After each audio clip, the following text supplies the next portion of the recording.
Good morning बंधुरा महेश मामार नतून ब्लग भिडियोते तुम्हारे सबाइके स्वागत। आशा करी तोमरा सबाई भालो आछो। आमरा तो खूबই भालो आছি। सकाल सकाल छेले हाजबैंड और आमी तीनजने मिले बेरिये पड़ेছি सुंदरबन टूरेर उद्देश्ये। प्रथमेई आमरा बास धरे शियालदा पौঁছে गेलाम। शियालदा থেকে 7:42 ट्रेन धरबो बोलते बोलते स्टेशने ट्रेन ढुके गेছে और आमरा ट्रेने बसा मात्र बृष्टि स्टार्ट हो गेছে। এটা তো হওয়ারই কথা ছিল কারণ এটা বর্ষাকাল। বলতে বলতে আমাদের ক্যানিং স্টেশনে পৌঁছে গেছি। ওখান থেকে আমরা চলে গেলাম আমাদের ট্রাভেল এজেন্সি। আমাদের ট্রাভেল এজেন্সির নাম হচ্ছে দ্য ইউনিভার্সাল ট্রাভেলস। আমরা 2.5 দিনের প্যাকেজ নিয়েছিলাম। আমার এই পুরো ভিডিওটাতে পুরো প্যাকেজ কেমন রুমে থাকতে দিয়েছিল এবং কেমন খেতে দিয়েছিল পুরো ইনফরমেশান থাকবে, তো অবশ্যই স্কিপ না করে ভিডিওটা পুরো দেখতে থাকুন। ওনারাই ক্যানিং স্টেশন থেকে অটো করে আমাদেরকে সোনাখালী ঘাটে নিয়ে এসেছে। সোনাখালী ঘাটে এসে অনেক খোঁজাখুঁজির পরে ফাইনালি আমাদের বোটটা পেয়ে গেলাম। আমাদের বোটের নাম মিঠুর খেয়া। ফাইনালি বোটটা দেখার পর আমার এক্সাইটমেন্ট আরও বেড়ে গিয়েছিল আর আমার ছেলে তো কান্না জুড়ে দিয়েছিল, কারণ নদী দেখার পরেও সে স্নান করতে পারছে না। তো সেই কান্না আমরা থামাতে পারছি না। ফাইনালি আমাদের ব্রেকফাস্ট রেডি হয়ে গেছে। ব্রেকফাস্টে ছিল কাশ্মীরি আলুর দম, মিষ্টি আর লুচি। ব্রেকফাস্ট হাতে নিতে না নিতেই ঝমঝমিয়ে বৃষ্টি স্টার্ট হয়ে গেছে। এরকম ঝমঝমিয়ে বৃষ্টি, সাথে একদম চারদিকে নদীর জল থই থই করছে আর সবাই মিলে হাতে ব্রেকফাস্ট লুচি আলুর দম খেতে যা মজা লাগছিল সে এক নতুন ধরনের অনুভূতি। সত্যি খুবই ভালো লাগছিল। ফাইনালি আমাদের বোট ছেড়ে দিয়েছে। আমরা সুন্দরবনের উদ্দেশ্যে রওনা দিলাম। বাড়ি থেকে আমরা 3 জন গিয়েছিলাম, কিন্তু ওখানে গিয়ে বিশাল বড় আমাদের একটা ফ্যামিলি তৈরি হয়ে গেছে। সবাই মিলে খুব এনজয় করছিলাম, গান গল্প আড্ডা সাথে চায়ের চুমুক। আমি তো চাটা এত গরম ছিল নদীর হাওয়ায় চাটাকে ঠান্ডা করছি, সেই মজা করছিলাম। সত্যি কথা বলতে বিয়ের পর ফার্স্ট টাইম আমি এরম একটা লং ট্যুরে বেরিয়েছি। এর আগে দীঘা একবার গিয়েছি, মন্দারমণি একবার গিয়েছি, আর কোনো ট্যুরে আমাদের যাওয়া হয়নি। তাই এরম একটা লং ট্যুর আমার খুব দরকার ছিল। এতদিন পরে সেটা সাকসেস হলো আর আমি তো খুব খুশি। সাথে ছেলেকে নিয়ে যেতে পারছি, ও তো খুব এনজয় করছে। যদিও মাঝে মাঝে একটু কান্না করছিল নদীতে স্নান করবে, কিন্তু বোঝানোর পরে সব যদিও ঠিকঠাক হয়ে গিয়েছে। আমাদের ট্রাভেল থেকে 2টো লঞ্চ একসাথে ছেড়েছে। আমাদের খাবারটা ওই লঞ্চে তৈরি হচ্ছে, ওখান থেকে খাবার আমাদের লঞ্চে আসবে। তো এইভাবে ট্রান্সফার হচ্ছিল আমাদের খাবারগুলো। খুব মজাই লাগছিল। 2টো লঞ্চ মাঝে মাঝে পাশে আসছিল খাবার ট্রান্সফার করার জন্য। আর আমাদের লঞ্চে তো অনেক ফ্রেন্ড ছিল, তো সেই সব মিলিয়ে খুব এনজয় করছিলাম। ওখানে দেখো চারদিক দিয়ে জল যাচ্ছে আর মাঝখানে একটা দ্বীপ। ওখানে যদিও কোনো মানুষ বাস করে না, ওখানে অনলি গাছপালা হয়েছে। খুব সুন্দর লাগছিল দেখতে।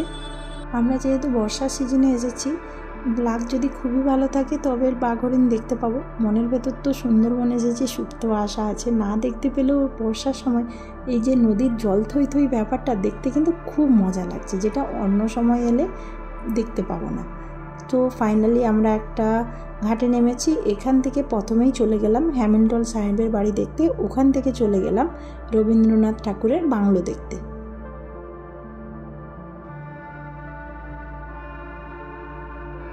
ওখান থেকে ফিরে এসে তো খুব খিদে পেয়ে গেছে, তাই তাড়াতাড়ি খেতে বসে গেছি। আমাদের আজকে মেনুতে ছিল সাদা ভাত, ডাল, স্যালাড, বেগুন ভাজা, সাথে ছিল ইলিশ মাছ বেগুন দিয়ে ঝাল, আর ছিল সর্ষে ইলিশ, আর লাস্ট পাতে ছিল চাটনি। খাবারের কোয়ালিটি খুব ভালো ছিল, কিন্তু ইলিশ মাছটা একটু বেশি ভেজে দিয়েছিল আর খাবারটা দিতে একটু দেরি করেছিল। আমরা লাঞ্চ করেছি প্রায় 2:30টা বেজে গেছে। খাওয়া দাওয়ার পরে চলে আসি বোটের নিচে। ওখানে একটু শোয়ার বেশ জায়গা ছিল। নিচে বেডে শুয়ে জলে পুরো হাত দিতে পারছিলাম। আমার ছেলে তো ওটা দেখে খুব মজা করছিল, কারণ ওর যে জলে হাত দেওয়ার স্বাদটা ওইভাবেই ও মেটাচ্ছিল, কিছু করা ছিল না। আমাদের 2 রাত 3 দিনের প্যাকেজ ছিল। আমাদের প্যাকেজ কস্ট ছিল হচ্ছে 3,500 টাকা। বাচ্চার জন্য হাফ ছিল এর কস্ট। আর ক্যানিং থেকে নিয়ে আসবে, পুরো সুন্দরবন ঘোরাবে, খাওয়ার দাওয়ার, এখানে থাকার বন্দোবস্ত, সাথে ক্যানিং স্টেশনে পৌঁছে দেবে। ওনারা প্যাকেজগুলো এইভাবেই তৈরি করেন। ফার্স্ট ডেতে ওনাদের প্ল্যানে এতটাই সাইট সিন ছিল। এরপর আমরা চলে আসি পাখিরালয়। এখানেই আমাদের মেন রিসোর্ট ছিল, যেখানে রাত্রে আমরা স্টে করব। তো আমাদেরকে বলেছিল অন্য রিসোর্ট দেবে, কিন্তু ওটা নাকি ফুল হয়ে গেছে, তাই আমাদেরকে আলাদা একটা রিসোর্টসে দেয়। ওখানে রাস্তাটা খুবই বাজে ছিল, কিন্তু হোটেলটা যদিও ভেতরটা খুব ভালো ছিল।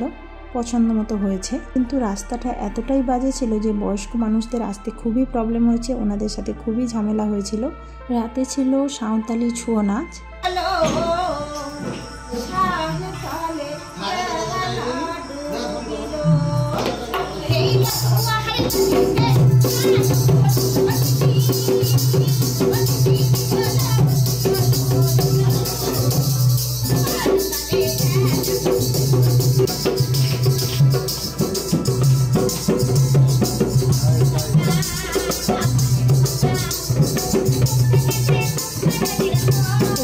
মধ্যে যারা যারা ছিলাম সব মেয়েরা মিলে ওনাদের সাথে ছৌ নাচ করলাম। তারপরে খেয়ে নিলাম চিকেন পকোড়া স্ন্যাক্সে।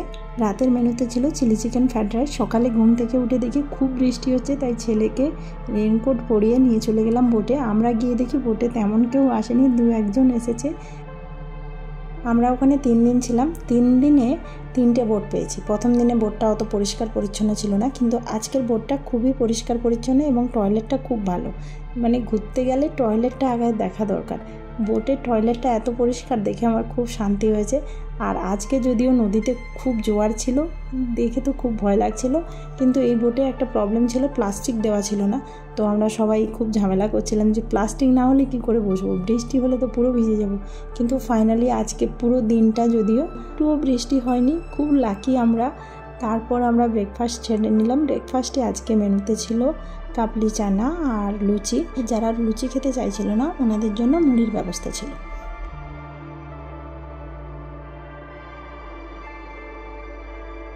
আমরা যে ট্রাভেলসের আন্ডারে গিয়েছিলাম ওনাদের খাবার দাবারের কোয়ালিটি যদিও খারাপ ছিল না, কিন্তু খাবার দিতে সত্যি খুব দেরি করছিল।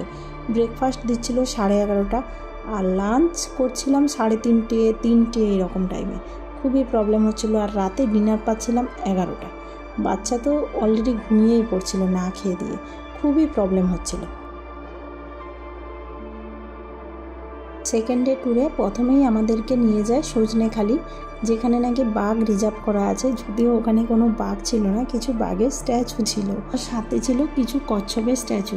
আমাদের লাকটাই খারাপ, বাঘ দেখতে পাইনি। সেটা ওনাদের কিছু প্রবলেম নয়, আমরা এমন সময় গেছি দেখতে তো পাবো না বাঘ। কিন্তু আমরা একটা ক্রোকোডাইল দেখতে পেয়েছিলাম, যেটা ফার্স্ট টাইম দেখে আমরা মনে করছিলাম হয়তো ক্রোকোডাইল নয়, ওটা স্ট্যাচু, যেহেতু সব কিছুই এখানে স্ট্যাচু। কিন্তু পরে বুঝলাম না, ওটা সত্যিই ক্রোকোডাইল ছিল। এই সেই কুমির যাকে প্রথম দেখে আমার মনে হচ্ছিল স্ট্যাচু, কিন্তু পরে অনেক অনুবীক্ষণ যন্ত্র দিয়ে দেখার পর বুঝতে পারলাম যে না, ও চোখটা নাড়ছে। এখান থেকে উঠে পড়ি টাওয়ারে কোনো বাঘ বা হরিণ দেখার উদ্দেশ্যে, কিন্তু কপাল ভালো ছিল না, কোনো বাঘ হরিণ দেখতে পেলাম না। দেখতে পেলাম হচ্ছে মৌমাছির বাসা, মানে মধুমাক্ষী যাকে বলে। অনেক মৌমাছি বাসা করে আছে, যদিও কোনো ভয় নেই, ওরা কামড় দেয়নি। এখানে তো একসাথে বাঘ হরিণ সব এক ঘাটে জল খাচ্ছে। আর এখানে ছবি তোলার কিছু জায়গা ছিল, আর সাথে ছিল মাংকি বাবা। ওখান থেকে আমরা সবাই আবার অন্য গন্তব্যস্থলের উদ্দেশ্যে বোটে উঠে পড়ি। বোট আমাদের এখন চলছে সুন্দরবনের উদ্দেশ্যে। আজকের দিনের জন্য আমাদের 3টে বোট হয়েছিল, যেহেতু অনেকে 1.5 দিনের প্যাকেজ নেয়, তো সেই কারণে 3টে বোট হয়েছিল। 3টে বোটে খাওয়ার আদান প্রদান হচ্ছিল। একটা বোটেই রান্না হচ্ছিল আর 2টো বোটে খাওয়ার আদান প্রদান হচ্ছিল। এখন আমরা চলে এসেছি বনবিবির মন্দিরে। এখানকার মাতা খুব জাগ্রত, খুব প্রাচীনকালের মন্দির। এখানে অনেক দিন আগে নাকি বাঘ এসেছিল, আর এখানে অনেক পুরনো জাহাজ রাখা আছে।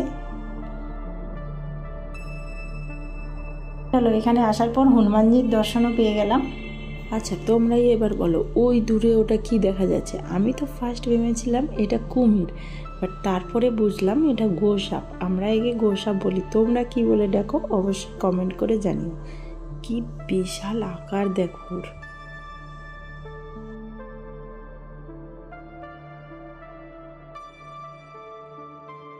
আবারও উঠে পড়লাম ওয়াচ টাওয়ারে। অ্যাকচুয়ালি ইলিশ উৎসব উপভোগ করার সঙ্গে সঙ্গে অ্যানিম্যালস কিছু তো দেখতে হবে। সুন্দরবনে অনেক আশা করে এসেছি, বাট এখনও পর্যন্ত তেমন কিছু দেখতে পাইনি। এই যে মাংকিকেই দেখতে পাচ্ছি তখন থেকেই, ওরাই ঘুরে বেড়াচ্ছে। এখন আমরা একদম সুন্দরবন জঙ্গলের মধ্যে চলে এসেছি। যদি আমাদের কপালে কোনো বাঘ হরিণ থাকে তো দেখতে পাবো, এই আশা নিয়ে আমাদের বোটটা একদম জঙ্গলের পাশ দিয়ে আস্তে আস্তে যাচ্ছিল। দেখো, একটুখানি ডিস্টেন্স ছিল, একদম স্লোলি চালাচ্ছিল। যে ড্রাইভার কাকু ছিলেন উনি খুবই ভালো ছিলেন, আমাদেরকে দেখার উদ্দেশ্যে খুব স্লোলি নিয়ে যাচ্ছিল। জানি না আমাদের লাকে কি আছে, দেখা যাক। সত্যি কথা বলতে যারাই সুন্দরবনে আসে সবার মনেই একটা সুপ্ত ইচ্ছা থাকে কিছু অ্যানিম্যাল সুন্দরবনের দেখবে। বাঘ হরিণ আমরা অবভিয়াসলি চিড়িয়াখানায় গেলে দেখতে পাবো, কিন্তু এইভাবে ওপেনলি ঘুরে বেড়াচ্ছে এরকম দেখতে পাওয়াটা সত্যি লাখের ব্যাপার। চলো দেখা যাক কি দেখতে পাওয়া যায়। এই দেখো দূরে আমাদের ভোটে ওকে দেখে সেই এক্সাইটমেন্ট, সবাই চিৎকার করে উঠছে। আমার ড্রাইভার কাকু সবাইকে অ্যালার্ট করছিল যে তোমরা চিৎকার করো না, আমরা বোটটা কাছে নিয়ে যাবো, ভালোভাবে দেখতে পাবে। চিৎকার করলে কিন্তু হরিণটা লাফিয়ে পড়বে। সত্যিই তাই হলো, একটু কাছে যেতেই ও লাফিয়ে পড়ে।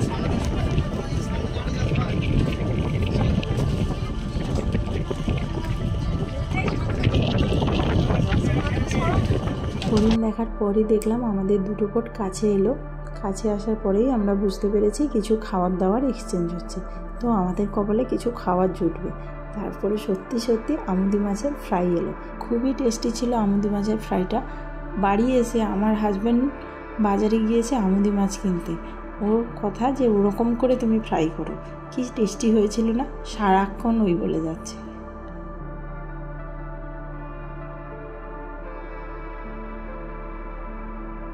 আজ আগেই তো বলেছি ইউনিভার্সাল ট্রাভেল থেকে একসাথে 3টে বোট ছেড়েছে, তো কিছু অ্যানিম্যালস দেখার উদ্দেশ্যে আবারও 3টে বোট ঠিক পিছে চলছে।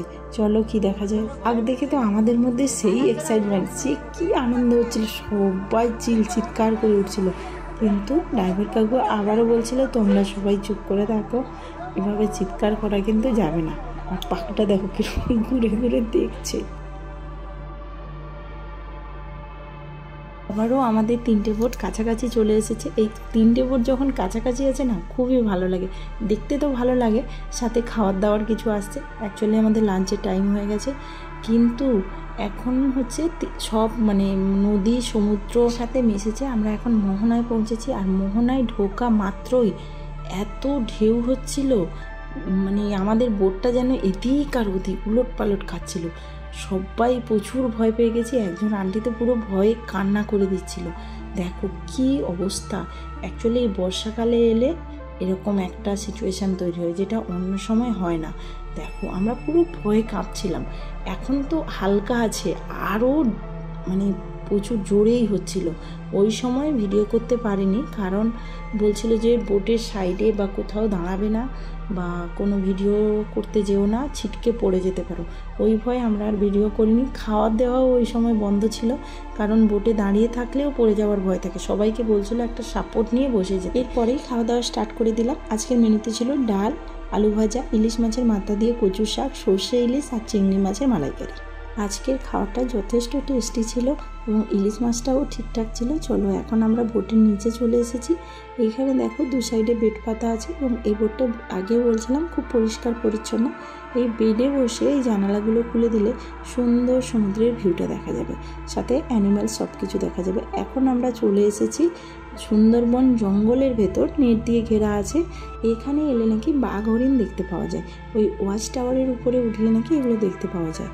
অ্যাকচুয়ালি শীতকাল বা গ্রীষ্মকালের দিকে এলে নাকি দেখতে পাওয়া যায়। বর্ষাকালে তো আমরা কিছুই দেখতে পেলাম না, শুধু দেখতে পেলাম একটা হনুমানজি মানে মাংকি বাবাজি আর কিছু এমনি সাদা লাল কাঁকড়া।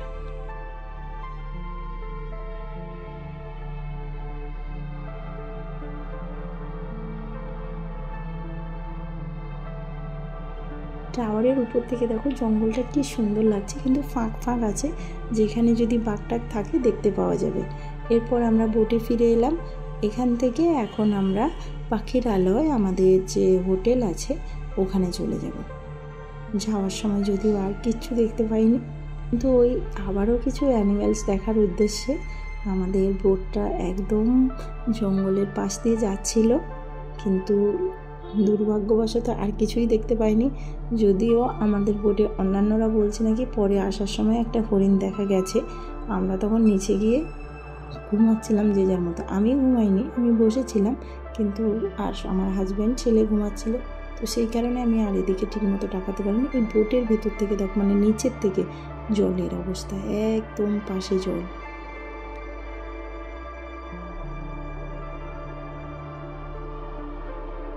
রাতে ফেরার সময় শরীরটা খুবই খারাপ ছিল, আর হোটেলের রাস্তাটা এতটাই বাজে ছিল, ছেলেকে কোলে নিয়ে ফিরছিলাম, রাত হয়ে গেছে, সেই কারণে আর কোনো ভিডিও করতে পারিনি।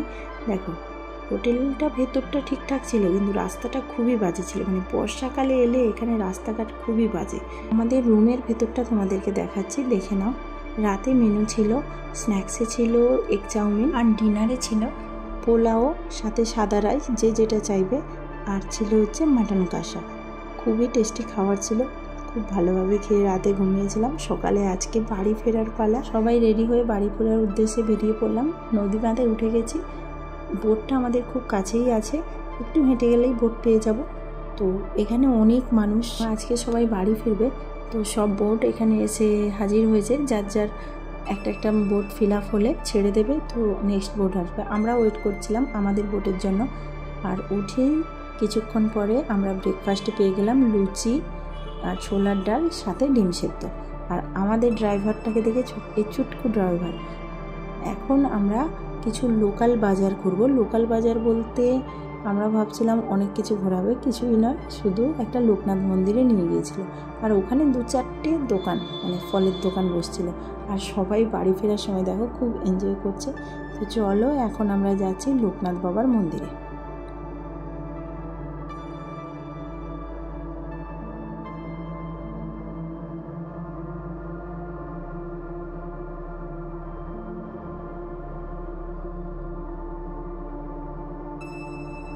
লোকনাথ বাবার মন্দির থেকে এসে আমরা বোটে উঠে যাই। বোট এবার সোনাখালির উদ্দেশ্যে রওনা দিচ্ছে। আজকের দিনে বোট একদম স্লো চলছিল, খুবই বোরিং লাগছিল, আর ভাল লাগছিল না ওখানে থাকতে। আজকে দুপুরে মেনুতে ছিল ইলিশ বিরিয়ানি, সাথে ছিল চিকেন কষা। খুব ভালো খাওয়া দাওয়া করলাম। আসার পথে দেখছি এখানে সবাই মানে নদী ভাটা হয়েছে, তো সবাই জাল দিয়ে মাছ ধরতে। আমার তো ওটা দেখতে খুবই ভালো লাগছিল, সাথে মনে হচ্ছিল ওখানে নেমে ওদের থেকে মাছ কিছু কিনে আনি, মানে নদীর এরকম জ্যান্ত মাছ খাওয়াটা খুবই সৌভাগ্যের ব্যাপার। আমরা যেটা খাই ওটা তো বরফ টরফ দিয়ে প্রসেস করা, এরকম খুব পাওয়া যায় না, তাই খুব ইচ্ছে করছিল। আজকে বোটটা খুবই স্লো চলছিল, একদম বোরিং লাগছিল, আর থাকতে ইচ্ছা করছিল না। ফাইনালি আমরা সোনাখালি পৌঁছে গেছি, এবং সোনাখালি থেকে ওনাদের অটোতে ক্যানিং পৌঁছে যাই। ওকে বন্ধুরা, টাটা, দেখা হচ্ছে নেক্সট ভিডিওতে। আমার ভিডিওটা কেমন লেগেছে অবশ্যই কমেন্ট করো, ভালো লাগলে লাইক করো, চ্যানেলটা সাবস্ক্রাইব করে পাশে থেকো।